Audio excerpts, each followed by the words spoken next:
And ultimately that got her much more than going, You know what you look like to me with your good bag and your cheap shoes? You look like a rube. In 1991, director Jonathan Demme released a movie that would terrify audiences and change the thriller genre forever. That film was The Silence of the Lambs. The power of The Silence of the Lambs was in its chilling performances and in the groundbreaking choices made behind the camera. Now, decades later, the cast and crew are finally sharing secrets that fans never knew. Behind the scenes, costume choices, location decisions, and even last-minute script changes created layers of meaning that most viewers completely missed. The untold stories behind The Silence of the Lambs show just how much courage and innovation it took to make a masterpiece. If you love movies and behind-the-scenes secrets, you will not want to miss a single moment of this. Stay tuned, because what you are about to discover will change how you see this film forever. The actor who almost said no. When most people think of Hannibal Lecter, they picture Anthony Hopkins. His performance is so iconic that it feels impossible to imagine anyone else in the role. The calm voice, the steady gaze, and the terrifying intelligence. Everything about his portrayal became legendary. What many fans never knew is that Hopkins almost turned down the role completely.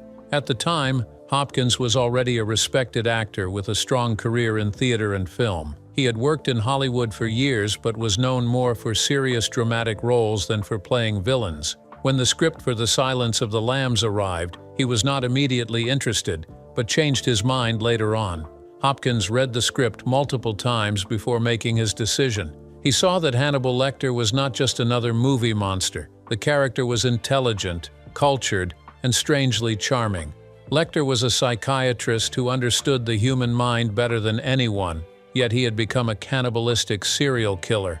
This contradiction fascinated Hopkins. He realized that playing Lecter would require him to find humanity inside a monster, which was a challenge he had never faced before. The director, Jonathan Demme, wanted Hopkins specifically for the role. He needed an actor who could be terrifying without raising his voice or making sudden movements. Hopkins had that quality. His stillness could be more frightening than any violent action. After weeks of thinking, Hopkins finally agreed to take the role. He made the decision based on one key idea. He would play Hannibal Lecter as a man who was completely in control, even while locked in a cell. This approach made the character feel powerful and unpredictable. Audiences would never know what he might do next. Once Hopkins committed to the role, he dove into research. He studied serial killers, read books about psychology, and even watched documentaries about criminal behavior. He wanted to understand what made someone like Lecter possible. Hopkins also made unusual choices about how to move and speak. He decided that Lecter would barely blink, creating an unsettling stare that made people uncomfortable. His voice would stay calm and smooth, even when saying the most disturbing things. The result was a performance that took only 16 minutes of screen time, but won Hopkins an Academy Award for Best Actor. That fact alone is remarkable. Most Oscar-winning performances involve characters who appear throughout an entire film. Hopkins achieved the same impact in less than 20 minutes. His portrayal was so powerful that it changed the way villains were written in Hollywood. After The Silence of the Lambs, filmmakers wanted complex, intelligent antagonists instead of simple monsters. What makes this even more surprising is that Hopkins prepared for the role in only a few weeks. While many actors spend months getting ready for major roles, Hopkins had a shorter timeline. He used this time efficiently by focusing on the essence of the character rather than overthinking every detail. He trusted his instincts and allowed himself to discover Lecter during filming rather than planning every moment in advance. Hopkins also chose to avoid socializing with the rest of the cast during production. While Jodie Foster and the other actors would talk and relax between takes, Hopkins kept to himself. He wanted to maintain the distance that Lecter would have from other people. This decision affected how the other actors responded to him on camera. Their unease around Hopkins was real because he had created an atmosphere of separation. One of the weirdest facts involves the relationship between Jodie Foster and Anthony Hopkins during filming. The two actors barely spoke to each other off camera throughout the production. This was not because of any conflict or disagreement. It was a deliberate choice made by both of them to maintain the tension between their characters. Foster wanted to feel genuinely unsettled around Hopkins, and Hopkins wanted to preserve the predatory dynamic between Lecter and Clarice. Looking back, it is hard to imagine what would have happened if Hopkins had said no. The role might have gone to another actor, and the film might have felt completely different. Hopkins himself has said that playing Hannibal Lecter was one of the most important decisions of his career. The character brought him worldwide fame and opened doors to new opportunities. More importantly, it proved that a villain could be the most memorable part of a film without being the main character. The fact that Hopkins almost walked away reminds us how close we came to never seeing this iconic performance. Sometimes the best work in cinema comes from roles that actors initially feared or doubted. Hopkins took the risk, faced the darkness of the character, and created something that would last forever. The real FBI training. One of the most believable parts of The Silence of the Lambs is how Jodie Foster plays Clarice Starling. She does not feel like an actress pretending to be an FBI agent. She acted like the real thing. Her movements, her speech, and even the way she holds a gun all seem authentic. This was not an accident. Foster went through actual FBI training to prepare for the role. Before filming began, Foster spent weeks at the FBI Academy in Quantico, Virginia. This is the same place where real FBI agents receive their training. The Academy allowed Foster to observe classes, participate in exercises, and learn what life was like for trainees. She did not just visit for a day or two. She immersed herself in the experience, trying to understand what Clarice would have gone through. During her time at Quantico, Foster trained in firearms. This hands-on experience gave her confidence when it came time to film the action scenes. Every movement she made with a gun looked natural because she had practiced it over and over. Foster also spent time with real FBI agents to learn how they talked and behaved. Agents often have a certain posture that comes from their training. They stay alert, keep their shoulders back, and make direct eye contact. Foster copied these behaviors and brought them into her performance. When viewers watch Clarice walk through a hallway or enter a room, they are seeing movements based on real FBI behavior. One of the most important things Foster learned was about the mindset of a trainee. At the FBI Academy, trainees face enormous pressure. They are constantly tested, both physically and mentally. They have to prove themselves every single day. Foster understood that Clarice would feel this pressure even more because she was a woman in a male-dominated field. She would have to work twice as hard to earn respect. Foster also learned about the physical demands of FBI training. The obstacle courses, running drills, and strength exercises all left her exhausted and sore. She experienced firsthand what it meant to push her body to its limits. This physical understanding showed up in scenes where Clarice is tired or struggling. Foster did not have to pretend to be exhausted because she remembered what that exhaustion actually felt like. Jodie Foster had her own unusual ritual before filming difficult scenes. She would find a quiet corner of the set and stand completely still for several minutes, controlling her breathing and clearing her mind. She called this her reset process. Foster needed to separate herself from the previous scene and enter a mental space where she could fully become Clarice again. The crew learned to recognize when Foster was in this state and would leave her undisturbed until she signaled she was ready. After The Silence of the Lambs was released, FBI training programs started using clips from the movie to teach new agents. The film's portrayal of criminal profiling and investigation techniques was accurate enough that it became an educational tool. Real FBI agents would watch scenes and discuss what Clarice did right and wrong. The movie that was meant to entertain audiences ended up being used to train the very people it depicted. This kind of experience, to have a movie that came from such... Jodie Foster won the Academy Award for Best Actress for her role as Clarice Starling. Her performance is often called one of the greatest in film history. Part of what made it so powerful was her willingness to go beyond acting and truly become the character. By training at Quantico and learning from real agents, Foster gave audiences a hero they could believe in. She showed that the best performances are built on research, dedication, and a deep respect for the truth. The terrifying inspiration.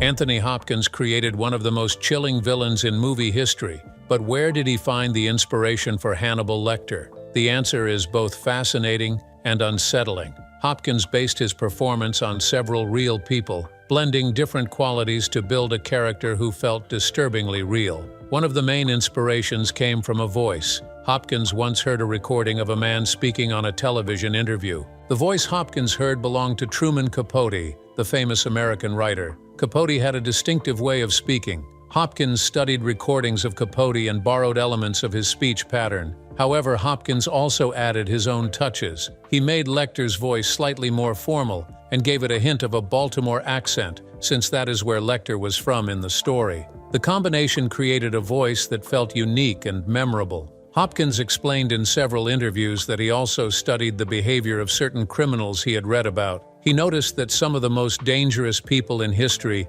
did not look or act like monsters on the outside. They could seem polite, well-educated, and even charming. Hopkins wanted to bring this same quality to Lecter. He made sure that Lecter was always polite to Clarice, always spoke in complete sentences, and never lost his temper. This made his violent nature even more shocking. Another influence came from the way Hopkins decided to move as Lecter. He watched reptiles and noticed how still they could be before striking. Snakes, in particular, can remain motionless for long periods and then attack with sudden speed. Hopkins brought this idea into his performance. Lecter barely moves during most of his scenes. He sits very still, keeps his hands relaxed, and only his eyes follow the action around him. This stillness creates tension because the audience knows that underneath the calm surface, something dangerous is waiting. Hopkins also made a bold choice about Lecter's eyes. He decided that Lecter would rarely blink. This tiny detail made a huge difference.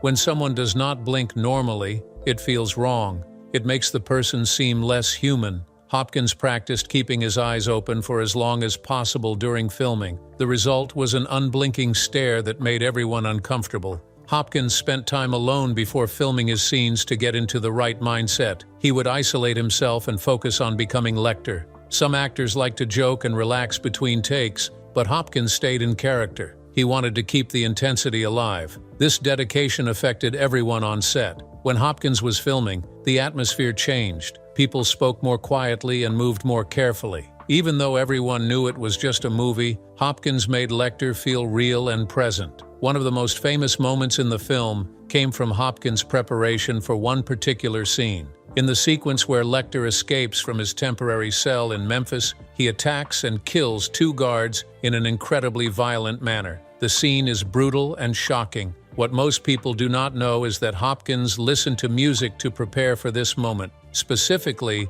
he listened to classical music, particularly pieces by Bach and Mozart. He found that the mathematical precision and order in classical music helped him access the cold, calculating mindset that Lecter would have during the attack. Hopkins shared that he also drew inspiration from his own experiences with directors he had worked with in the past. He once worked with a director who had an intimidating presence and could control a room simply by being quiet. Hopkins remembered how powerful that silence could be and used it for Lecter. Instead of trying to dominate scenes through action or loud speech, Hopkins dominated through stillness and control.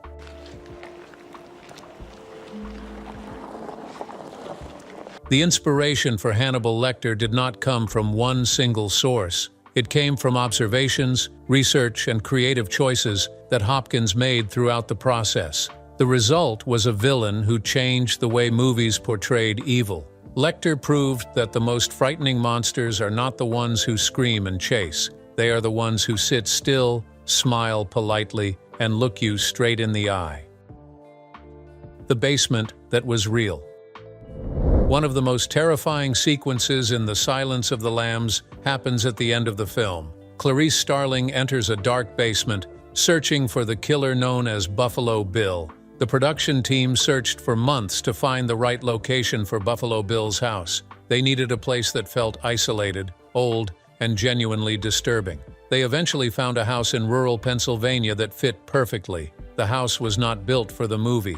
It was a real home that had been standing for decades. The basement, in particular, had the exact atmosphere the filmmakers wanted. When the crew first walked through the basement, they knew immediately it was the right choice. The filmmakers made only small changes to the basement. They wanted the location to feel authentic, not like a Hollywood set. This decision paid off because the basement looked real and gave off a creepy feel. Filming in the basement was difficult for everyone involved. The crew had to work in shifts because too many people in the basement at once made it too crowded. The temperature was always cold, and the dampness made everything feel uncomfortable. For the actors, especially Jodie Foster, the conditions added to the intensity of the scenes. Foster has said that being in that basement felt truly frightening, even though she knew it was just a movie. The setting made it easy for her to imagine what Clarice would be feeling. One of the most memorable parts of the basement sequence is when the lights go out and Clarice is left in complete darkness. Buffalo Bill, played by Ted Levine, uses night vision goggles to watch her while she cannot see anything. This scene was filmed in total darkness. Foster had to act without being able to see where she was going or what was around her. The only light came from the night vision effect added later. Foster relied on her other senses and her memory of the space to move through the scene. This made her fear feel real because she was genuinely disoriented. The night vision scene required special preparation. Foster had to memorize the layout of the basement perfectly before filming. She walked through it dozens of times with the lights on, counting her steps and noting where obstacles were placed. The crew could not give her directions once the cameras were rolling because any sound would ruin the take. She later said this was one of the most challenging scenes she had ever filmed because she had to perform while essentially blind. The house itself became famous after the movie was released. For years, the house remained privately owned, and visitors were not allowed inside. The owners found it strange that their home had become part of movie history. Eventually, the house was put up for sale, and the listing made headlines. The actual address of the house is in Layton, Pennsylvania. The home sits on a quiet street and looks relatively normal from the outside. Nothing about the exterior suggests the horror that was filmed inside. This contrast between the ordinary outside and the terrifying inside mirrors one of the film's central themes. Evil can hide anywhere, behind any door, looking completely normal until you see what lies beneath. The choice to use a real location instead of building a set was important for the film's success. It gave the scenes a weight and authenticity that would have been hard to create artificially. The basement did not look like a movie set because it was not one. It was a real space with real history, and that history showed on screen. Every crack in the walls, every shadow in the corners, and every sound of the old house added to the atmosphere. Jonathan Demme knew that location could be just as important as acting or writing. Today, the basement scene is studied in film schools as an example of perfect tension and atmosphere. Directors learn from it, cinematographers analyze the lighting, and actors study Foster's performance. Just set it down. That's good. Get in the truck, and I want to push it all. All of these elements work together, but it started with the decision to use a real location. The basement was not just a set. It was a piece of reality that made the horror feel closer and more immediate. That choice is part of what makes The Silence of the Lambs a masterpiece that still terrifies audiences more than 30 years after its release. The improvised hiss. Some of the most iconic moments in film history were never written in a script. The Silence of the Lambs has one of the most famous examples of this. The scene takes place early in the film when Clarice visits Lecter in his cell. They are talking, and Lecter begins to describe how he once attacked a census taker. He explains that he ate the man's liver with fava beans and a nice Chianti. It is a disturbing line that shows just how monstrous Lecter truly is. After delivering the line, Hopkins paused and then made a quick hissing sound. It was sharp, sudden, and completely unexpected. That hiss was not in the script. Hopkins had not discussed it with the director or anyone else on set. He simply felt, in the moment, that it would make the scene more unsettling. He was right. The hiss added an extra layer of horror to the moment. It made Lecter seem even less human, more like a predator enjoying the memory of a kill. Jonathan Demme, the director, was surprised when Hopkins made the sound during filming. The crew went silent for a moment, unsure of what had just happened. Then Demme realized that it was perfect. Hopkins has explained that he was inspired by a combination of things when he made the hiss. He thought about predatory animals and how they sometimes make sounds before striking. He also thought about the idea of Lecter savoring a memory, almost tasting it again in his mind. The hiss was a way to show that Lecter took pleasure in his own monstrousness. It was playful and terrifying at the same time. What makes this moment even more remarkable is how brief it is. The hiss lasts less than a second, yet it has had a lasting impact that far exceeds its length. Hopkins understood this instinctively and trusted his instincts. Jodie Foster has talked about how unsettling it was to be on the other side of that moment. She was acting opposite Hopkins, looking into his eyes while he delivered the line. When he made the hiss, she felt genuinely disturbed. Her reaction in the scene is real because Hopkins surprised her. This kind of spontaneous interaction between actors can create magic on screen. The scene feels alive because both actors are truly reacting to each other, not just performing rehearsed actions. The improvised hiss also became a teaching moment for other actors and filmmakers. It demonstrated the importance of being present and willing to take risks during filming. Hopkins could have played it safe and stuck exactly to the script. Instead, he allowed himself to explore the character in the moment and added something unexpected. This kind of creative bravery is what separates good performances from legendary ones. The sound became so associated with Anthony Hopkins and Hannibal Lecter that it followed him for years. In interviews, people would sometimes ask him to do the hiss again. Hopkins has a complicated relationship with this. On one hand, he is proud that his work made such an impact. On the other hand, being constantly associated with one moment from one role can be limiting for an actor who has had a long and varied career.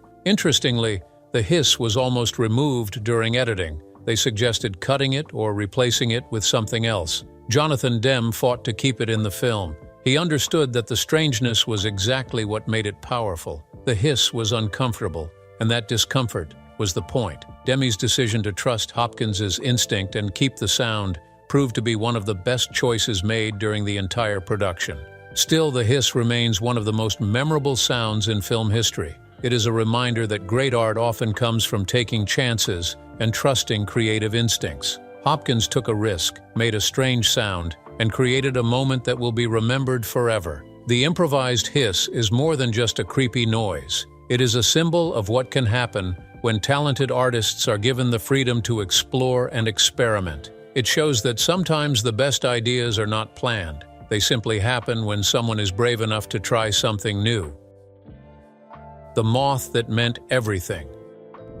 The poster for The Silence of the Lambs is instantly recognizable. It shows Jodie Foster's face with a moth covering her mouth. The image is haunting and has become one of the most iconic pieces of movie advertising ever created. Most people who see the poster do not realize that the moth itself contains a hidden image, and that both the moth and the image have deep meaning connected to the film's themes. The moth on the poster is a death's head hawk moth. This type of moth is known for the skull-shaped pattern on its back. In the film, Buffalo Bill uses moths as part of his twisted ritual. He places moth cocoons in the throats of his victims, which becomes a signature that helps the FBI identify his crimes. The moth represents transformation, which is central to Buffalo Bill's disturbed psychology. He believes he is transforming himself into something new, something he thinks is beautiful. If you look closely, the skull is actually made up of 7 naked women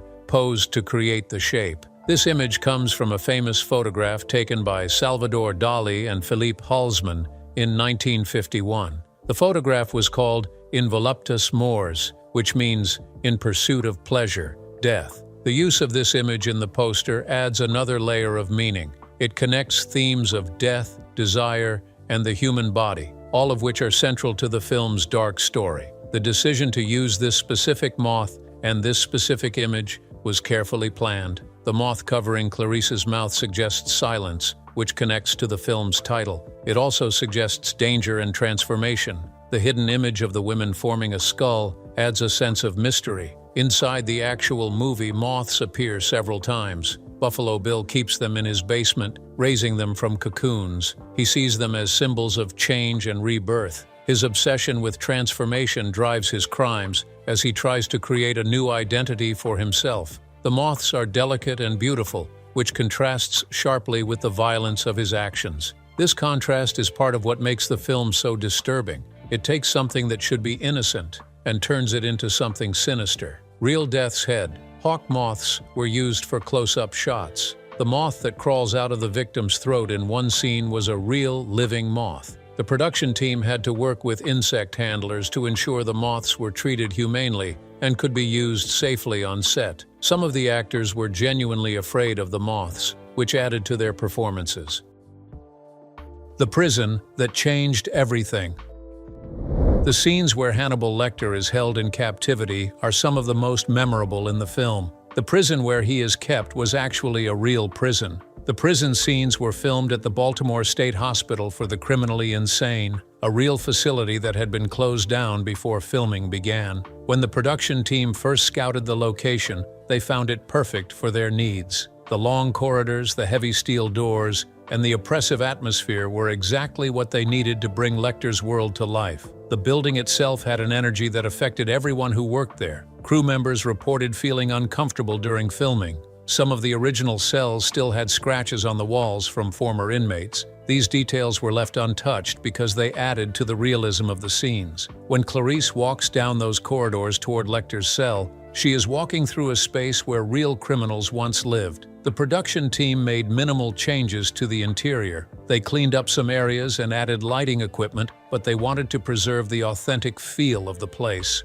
One of the most striking aspects of the prison scenes is the lighting. The filmmakers used harsh fluorescent lights that gave everything a sickly green tint. This was not just an artistic choice. Jonathan Demme wanted the prison to feel like a descent into hell. The first level looks relatively clean and organized. By the time she reaches Lecter, she has descended into a darker, more primitive level. This visual journey mirrors Clarice's psychological journey as she confronts increasingly disturbing truths about human nature. The sound design in the prison scenes was also carefully crafted. Every footstep echoes. Doors clang shut with a finality that makes viewers feel trapped. In the background, there are distant sounds of other inmates. These sounds were enhanced in post-production, but many of them were captured on location. The natural acoustics of the building gave the sound team material they could never have created artificially.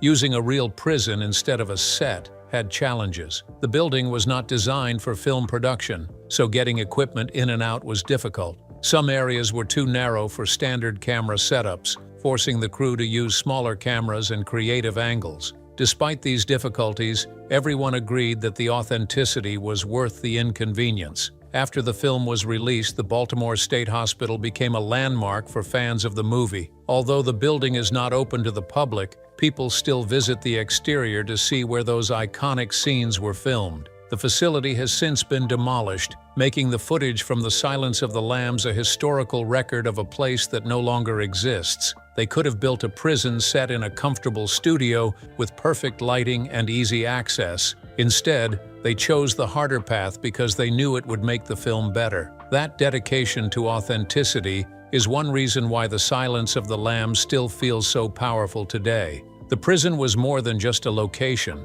It is another evidence of how far movie producers could go to make a masterpiece. Buffalo Bill's transformation. Ted Levine's portrayal of Buffalo Bill is one of the most disturbing villain performances in cinema history. The character is complex, tragic, and terrifying all at once. When Levine was cast in the role, he knew he was taking on something challenging. Buffalo Bill is not a simple villain. He is a person in pain, someone who believes that becoming someone else will solve his problems. Levine wanted to show both the monster and the human underneath. This required him to find a balance between making the character frightening and making him understandable. Levine began his preparation similar to how Hopkins did his too, by researching the psychology of serial killers. He read books, watched documentaries, and even consulted with experts in criminal psychology. He learned that many violent criminals have experienced trauma in their past. They often feel disconnected from society and from their own identities. Ted Levine had his own strange method for getting into character as Buffalo Bill. He would arrive on set hours before filming began and spend time alone in Buffalo Bill's house. He would walk through the rooms, touch the props, and sit in the spaces where his character lived. Levine wanted to absorb the environment and make it feel like his real home. Sometimes he would talk to himself in Buffalo Bill's voice, having conversations with imaginary people. The crew learned to give him space during these preparation periods because interrupting him would break his concentration. Even stranger, Levine requested that certain props in Buffalo Bill's house be real rather than replicas. He wanted actual sewing equipment, real fabric, and genuine tools that his character would use. He believed that handling real objects would make his performance more authentic. The production team honored this request whenever possible. When Levine sewed in scenes, he was actually sewing. When he worked with materials, they were real materials. This attention to authenticity extended to almost everything in Buffalo Bill's environment. The Silence of the Lambs remains a masterpiece more than 3 decades after its release. Every choice made during production, from the real locations to the improvised moments, contributed to creating a film that still terrifies and fascinates audiences today. It proved that horror and psychological depth could coexist with artistic excellence. The film won 5 major Academy Awards and continues to influence filmmakers around the world. Its legacy lives on in every thriller that followed. What do you think about the way The Silence of the Lambs was made? Share your thoughts with us in the comments section. Do not forget to like, follow, and subscribe for more fascinating content like this. Before you go, kindly watch the other videos on your screen. Thanks for watching.